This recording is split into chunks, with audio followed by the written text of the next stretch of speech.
Radio कर्मवीर जनगण मन की बात। नमस्कार, मैं हूं आंचल चौधरी और आप सुन रहे हैं माखनलाल चतुर्वेदी राष्ट्रीय पत्रकारिता एवं संचार विश्वविद्यालय का अपना कम्युनिटी रेडियो कर्मवीर। आज हमारे साथ मौजूद हैं मध्य प्रदेश गान के रचयिता महेश श्रीवास्तव सर, जिनका मीडिया फील्ड में 6 दशकों से भी ज़्यादा करियर रहा है और उन्होंने अपनी अहम भूमिका निभाई है। तो आइए उनसे बात करते हैं। सर, जिस दौर में आपने पत्रकारिता की शुरुआत की थी और उस दौर में और अभी के दौर में आप क्या अंतर देखते हैं? देखिए, आज जो है पत्रकारिता में मशीन की दृष्टि से, आधुनिकता की दृष्टि से, पूंजी की दृष्टि से, बाह्य कलेवर की दृष्टि से बहुत विकास हो गया है। किंतु जो पत्रकारिता की आत्मा उस समय थी, वो आत्मा उतनी शुद्ध आज नहीं रही है। तब जब हम पत्रकारिता में आए थे तो हमारे भी उद्देश्य होते थे कि हमें कुछ ऐसा लिखना है जो समाज के हित में होगा। और हम पत्रकारिता इसलिए करने नहीं आते कि नौकरी करना है। मैं तो खुद लेक्चरशिप छोड़ करके आया था। हम इसलिए आए थे कि समाज के प्रति जो हमारा दायित्व है, इस समाज में कई प्रकार के सुधार जो हो सकते हैं, क्योंकि हमने जो पढ़ा था वो है कि आज़ादी के पहले जो हिंदी पत्रकारिता थी उसमें समाज सुधार की भी बात होती थी, कुरीतियों के निवारण की भी बात होती थी, राष्ट्रीय अस्मिता की रक्षा की बात होती थी, राष्ट्रोत्थान की बात होती थी। और ये भी था कि उस समय चूँकि स्वतंत्रता का संघर्ष चल रहा था तो उस संघर्ष के लिए प्रेरित करने की बात होती थी। तो चूँकि संदर्भ वो सब हमारे दिमाग में था, इसलिए हम एक समाज को किस प्रकार से अपने शब्दों के माध्यम से सही बात बता सकते हैं, समाचार के माध्यम से भी और लेखों के माध्यम से भी। तो ये सब हम विचार करके आए थे। और उस समय की जो पत्रकारिता थी उसमें आडंबर कम था, उसमें पूंजी कम थी, उसमें वेतन भी कम था, उसमें परिश्रम भी ज़्यादा था। और सब में बड़ी दिक्कत तो हमारे साथ ये होती थी हिंदी पत्रकारिता करने वालों को कि उस समय केवल अंग्रेजी में टेलीप्रिंटर्स हुआ करते थे, अंग्रेजी में प्राय समाचार मिला करते, अंग्रेजी में लेख मिला करते थे जिनका हमें अनुवाद करना पड़ता था। आज जो परिवर्तन है वो ये है कि हमें सब चीज़ें हिंदी में सुलभ है और इसलिए हिंदी पत्रकारिता को अधिक सक्षमता से आज के पत्रकार अपना कर्तव्य निर्वाह कर सकते हैं। जी सर। सर, कई बार पत्रकारिता की विश्वसनीयता पर भी सवाल उठाए जाते हैं, तो उस बारे में आपका क्या कहना है? पत्रकारिता की विश्वसनीयता निश्चित रूप से कम हुई है और इसके पीछे कारण क्या है कि आज जो है पत्रकारिता में पूंजी अनिवार्य हो गई है, मशीनीकरण हुआ है, कंप्यूटरीकरण हुआ है और भी साधन संचार के बढ़े हैं, तो उनमें धन चाहिए।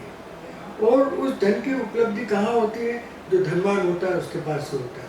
जो धनिक होता है उस व्यक्ति का पहला स्वार्थ ये नहीं रहता है कि वो कोई समाज को कुछ अपनी तरफ से क्या दे सकता है। उसके लिए पत्रकारिता एक बिजनेस है, अखबार निकालना बिजनेस है, टीवी चैनल चलाना उसके लिए एक बिजनेस है।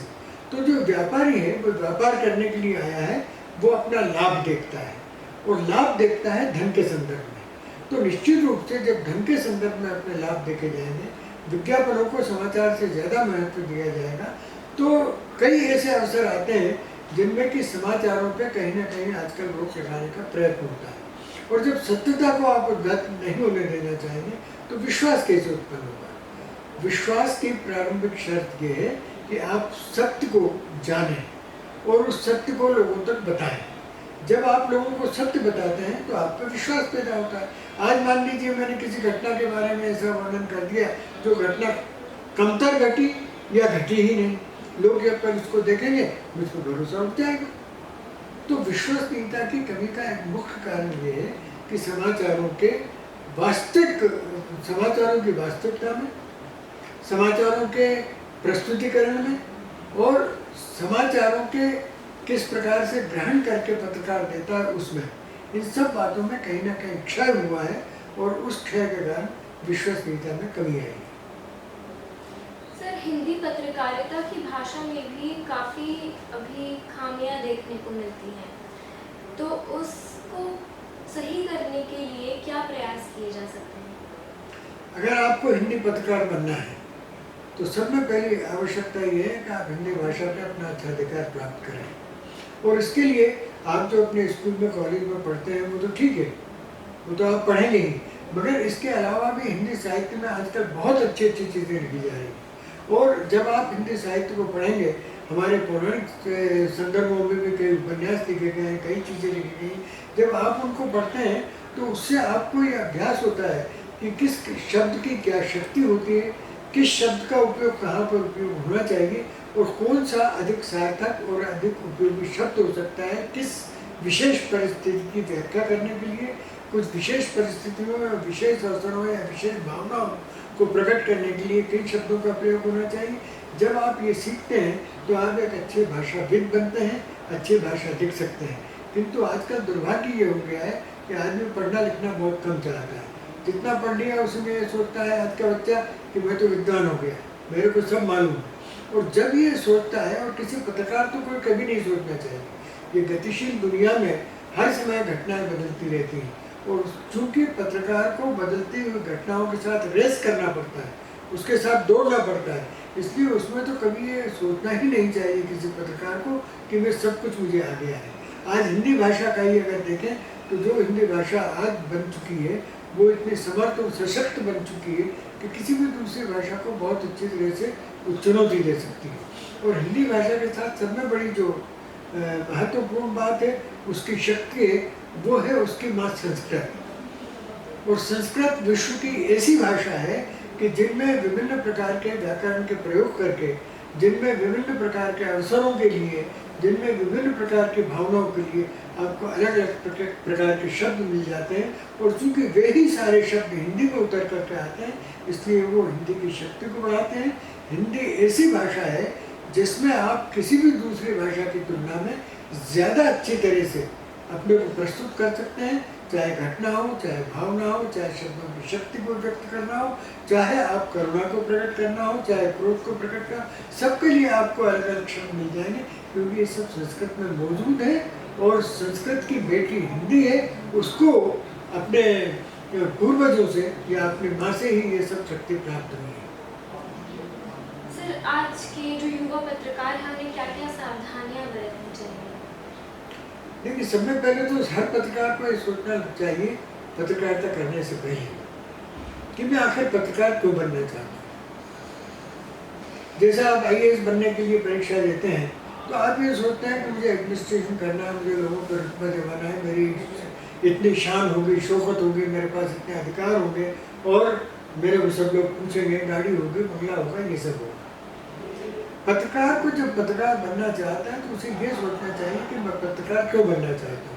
मेरे पास जब मैं संपादकता कई लोग आ जाते पत्रकार बनने के लिए, मैं उनसे ये प्रश्न पूछा करता था, पत्रकार होना मन के जो जेनेटिक गुण होते हैं हर मनुष्य के, उनके अनुरूप होना चाहिए। मैंने मुझमें ये आकांक्षा होना चाहिए कि मैं ज़्यादा से ज़्यादा समाज को समझूं और समाज को समझा सकूं। मुझमें वो साहस होना चाहिए, वो शक्ति होना चाहिए कि मैं शब्दों के माध्यम से जो भी कुरीति और बुराइयां हैं उनका मुकाबला कर सकूं। मुझमें वो धैर्य होना चाहिए, वो सामर्थ्य होना चाहिए, वो साहस होना चाहिए। और कई बार ऐसा होता है कि आप जब पत्रकारिता करते हैं, शुद्ध पत्रकारिता करते हैं, लोगों के हित की पत्रकारिता करते हैं, तो कई बार जो सबल तत्व होते हैं वो आपके विरोध में हो जाते हैं और वो कई प्रकार से आपको नुकसान पहुंचाने की कोशिश भी करते हैं। तो जब हम पत्रकारिता में आते हैं तो हमें ये सोचना चाहिए कि हम उसकी क्षति झेलने को भी तैयार हैं, क्योंकि हमें समाज के लिए खड़े होना है और समाज के लिए काम करना है। जब आप ये विचार से आते हैं तो एक अच्छे पत्रकार बनते हैं। जब आप इस विचार से आते हैं कि भाई मुझे तो पत्रकार बन जाऊंगा तो जगह जगह बड़ी बड़ी पूछ होगी, मेरा एक रुतबा बढ़ जाएगा और आजकल पत्रकारिता में वेतन भी अच्छा हो गया, वो भी मिल जाएगा, अगर केवल ये उद्देश्य आपका है तो आप पत्रकारिता के धर्म का पूरी तरह से पालन नहीं कर पाएंगे। सर, नई पीढ़ी को आप क्या सलाह और सुझाव देना चाहेंगे कि वो किस प्रकार आगे बढ़े पत्रकारिता में? जी सर। पत्रकारिता में आगे बढ़ने के लिए सबसे पहले देखिए, जैसे आप कहीं जाते हैं तो आपका स्कूटर होता है या घोड़ा होता है या आपके पास कार होती है, जो भी होता है वहाँ आपको उसे चलाना आना चाहिए। आप जिस भाषा में बात करना चाहते हैं वही आपका संवाहक है। सबसे पहले आप उस भाषा को सशक्त करें, उस भाषा को पूरी तरह समझें।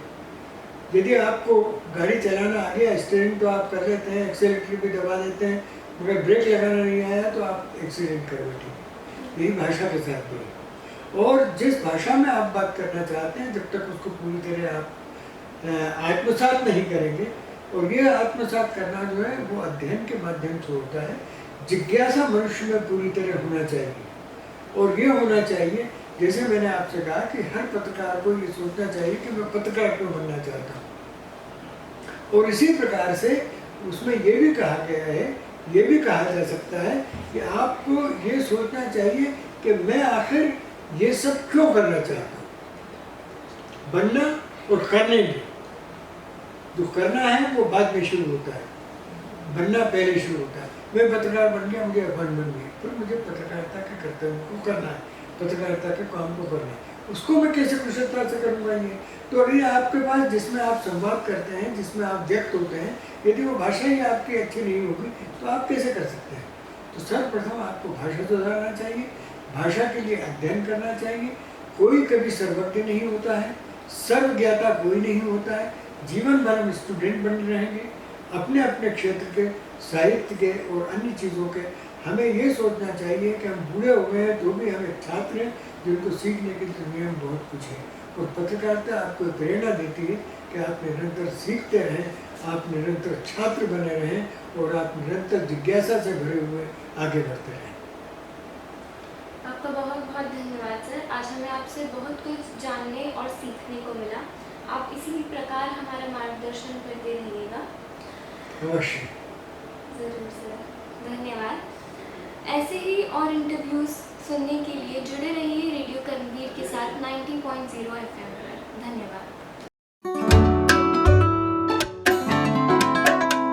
आओ हम सब थामे हाथ, गाँव शहर के करेंगे बात, खेतों और खलियानों से जुड़कर करेंगे जनगण मन की बात। 90.0 FM रेडियो कर्मवीर सुन रहे हैं आप, रेडियो कर्मवीर जनगण मन की बात, रेडियो कर्मवीर हम हैं आपके साथ। रेडियो कर्मवीर जनगण मन की बात।